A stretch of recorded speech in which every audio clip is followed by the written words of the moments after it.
채널 24K 하석영의 단도직입입니다. 어찌됐건 간에 이제 법률적인 문제로 정리가 다 돼가는 것 아닌가 싶었던 이제 조국 일가의 그런 사태.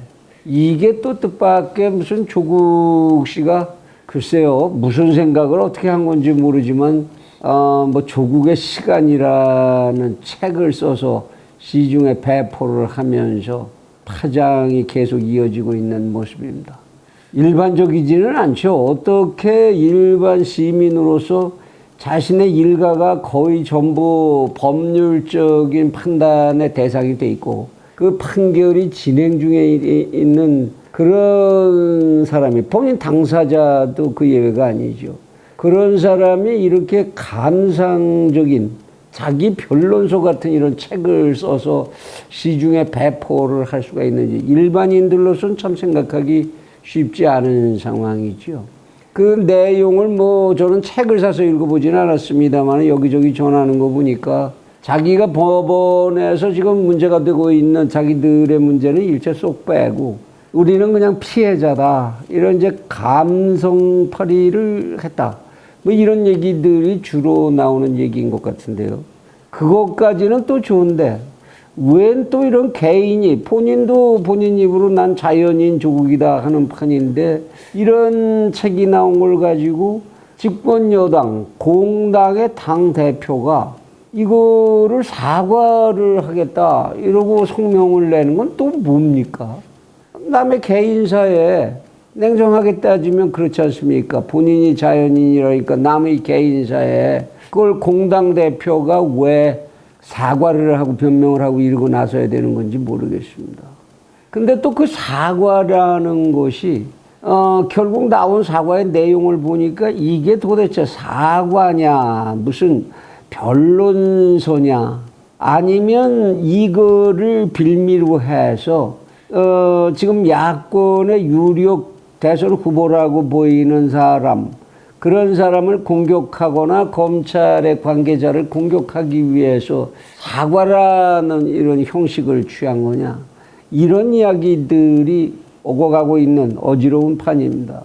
더 웃기는 거는 이렇게 자기들끼리의 팬덤 집단이라고 알려져 있는 그 집단들 내부에서 또 왜 그런 사과를 하느냐, 사과는 했어야지 그러면 어떡하느냐, 뭐 이런 또 멱살잡이를 하는, 이건 또 무슨 경우인지 무슨 모습인지 참 정말로 이해하기가 어렵습니다. 어쨌든 어떻게 됐든 간에 이 사람들의 대한민국의 정치판에서 또는 사회적인 위치가 결코 대한민국의 사회에 끼치는 영향이 작지 않은, 결코 작을 수 없는 이런 사람들의 행보다가 보니까 국민의 한 사람으로서 지켜보기가 참 당혹스럽고 누구 말 맞다나 민망스러운 일입니다.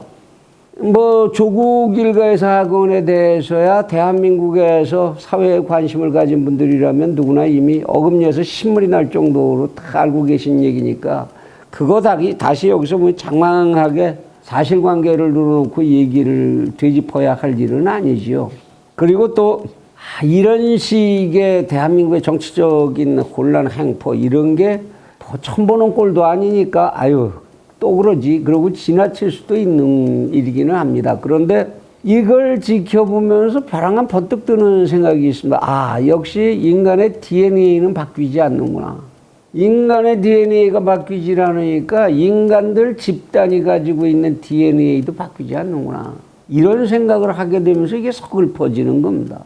사람이 가지고 있는 DNA, 사람뿐만 아니죠. 모든 생명체가 가지고 있는 DNA는 그 개체가 살아가는 동안에는 변화를 하지 않는다고 합니다. 뭐 학설이 또 좀 다른 학설도 있기는 합니다만, 그래서 살아가는 동안엔 그 DNA가 가지고 있는 성향을 그대로 버릴 수가 없다는 거죠.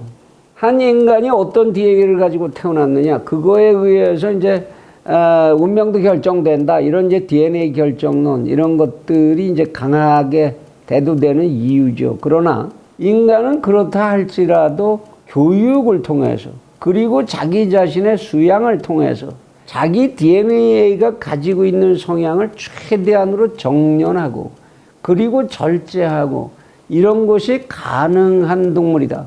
그래서 인간을 이성적 동물이라고 하고 다른 짐승들과 구분해서 스스로들을 잘난 척하게 만들고 있는 것이지요.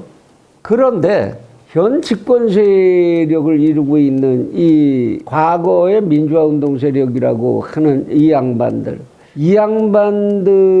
역시 DNA가 바뀌지 않는 것 같이 보이는 것까지는 좋은데 여기에 무슨 절제나 정년이나 이런 것이 너무나 보이지 않는다. 사회적인 지도적 위치를 장악하고 또 법률적으로 중요한 위치까지 장악을 했으면 좀 무언가 변하는 모습, 절제된 모습을 좀 보여야 할 텐데 전혀 그런 것까지 보이질 않는다는 거지요.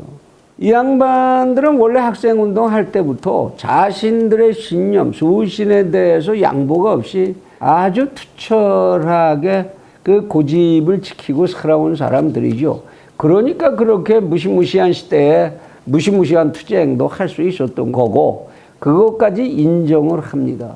그런데 이러한 과거의 신념이 입장이 바뀌고 상황이 달라지고 하면 좀 거기에 맞춰서 정년되고 변화되고 좀 해야 할 텐데 오히려 이것이 더욱더 굳어져서 종교적인 상황으로까지 이해해야 할 것 같다라는 생각. 그 정도로 완고한 그 변화할 수 없는 그러한 고집으로 변하고 있는 거 아닌가.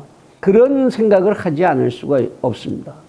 그렇게 그들이 보여주는 이제 행태 중에서도 가장 두드러진 게 세 가지의 단어. 통일, 민족, 평화. 이 세 가지의 단어에만 부딪히면 이 사람들에게는 전혀 어떤 이성도 작동하지 않는 것 같다. 이 주제에 관한 한 이들은 대한민국의 법령체계도 상관이 없고 어떠한 인간적인 상식적인 판단이나 논의도 상관이 없고 오로지 우리가 옳다. 이 생각밖에는 전혀 하지 못하는 그러한 사람들로 변화한 것 아닌가. 그런 걱정이 듭니다. 그러한 과도한 신념은 당연하게도 법령 체계와도 부딪히게 마련이고 사회적인 상식과 부딪히게 되니까 그러다 보면 당연히 범법적인 사실로 인식되는 그런 일들을 저지를 수도 있게 되고 더욱이 그들이 차지하고 있는 자리가 대한민국의 법령을 운용하고 대한민국 국민의 법률적 행위에 대한 판단까지를 가늠해야 되는 자리에까지 그들이 가고 있으니까 이들의 이러한 옹고집은 정말로 사회적으로 위험한 것이 될 수가 있는 거죠. 그래 이들은 서슴지 않고 불법도 막 저지르고 대한민국 국법이 공무원은 조직 만들고 이렇게 임의적인 패거리 짓지 마라 그래도 막 짓고 그리고 자기들끼리 또 그냥 헌법에도 충돌되는 법령만 만들고 거기에 저항하는 이런 검찰 권력 같은 거 있으면은 그냥 법이 어떻건 간에 그냥 마구 짓밟고 때려 부수고 이건 범법이지요, 명백한. 그걸 저지르게 되다 보니까 결국은 어떤 일이 생기게 됩니까? 우리를 지키고 방어하지 않으면 안 된다는 부조리한 자의식이 형성되게 마련이고 수단 방법을 가리지 말고 우리를 지키지 못하면 우리는 전부 패배자가 된다라는 이런 망상에까지 빠지게 되는 이런 지경에 도달하고 있는 거 아닌지 그런 걱정을 하지 않을 수가 없습니다. 나를 공격하는 자는 그래서 무조건 악으로 몰아야 되고 반대편에 서 있는 우리는 무조건 피해자다. 그래서 우리는 뭉쳐야 하고 우리는 저항해야 되고 우리 스스로를 끝까지 지키지 않으면 안 되고 지키기 위해서 절대로 필요한 것은 권력의 무한 독점이다. 이런 악순환을 계속하고 있는 거 아닌지 이번 사태를 보면서도 그런 생각을 하지 않을 수가 없습니다. 그래서 이번 기회에 확실하게 이해를 좀 정리를 하려고 합니다. 이 사람들에게 이제 어떤 합리적인 항변을 한다든지 논리적인 이의를 제기한다든지 하는 것은 전혀 무의미한 일이다라는 것을 이제 확인하자. 그들에게 있어서 그러한 항변은 상대방이 무지하고 그리고 상대방이 경우에 따라서는 마구 상대방이 오히려 부도덕하고 그래서 저지르는 그러한 너저분한 잡스러운 공격이다. 그냥 이렇게 치부되고 만다는 거 그걸 이젠 좀 확실하게 깨달아야 되지 않겠나 싶습니다. 다른 나라의 의회에서 이들의 자신들의 행태에 대해서 청문회가 벌어지는 그런 수모를 당하고 세계적으로 유수하다고 꼽히는 매체들 NYT니 무슨 뭐 르몽드지니 이런 매체들에서까지 조롱을 당하고 내로남불 이거 영어 스펠링으로 쓰질 않나 조국 이걸 영어 스펠링으로 써서 고유명사화를 하지 않나 이런 조롱과 대한민국 정부의 각 분야의 정책의 실패 실정 이런 망신을 당하고 나서도 도대체 반성이라는 게 없으니 이들에게 반성이라는 걸 요구한다는 것은 DNA를 바꿔라라고 하는 것만큼 불가능한 일인 것 같다. 그런 생각을 하지 않을 수가 없습니다. 이제 이들에게 해야 할 말은 그대들의 모든 것을 이제 다 알았고 그대들에게 더 이상 바랄 것은 없는 것 같다. 이 나라를 위해서. 그런 얘기를 해줄 것밖에는 남은 것이 없는 것 같다는 것이 무척 슬픈 생각이 듭니다. 현재도 어쨌든 이들이 이 나라의 운명을 손아귀에 쥐고 있는 걸 부정할 수 없으니까 말입니다. 더욱 슬픈 건 이들의 그 반대쪽에 서 있는 한 무더기의 인간 그룹들 모여서 무슨 너는 젊었냐 나는 늙었다 나는 젊다 너는 늙었구나 무슨 이런 타령이나 지금 21세기 전 지구가 얼마나 치열하게 모든 재주를 동원해서 생존 경쟁을 하는 판에 이런 타령이나 하고 앉았는 이 한심한 그룹들을 바라보는 것 그들의 DNA 또한 바뀌지 않는가 보다 하는 생각.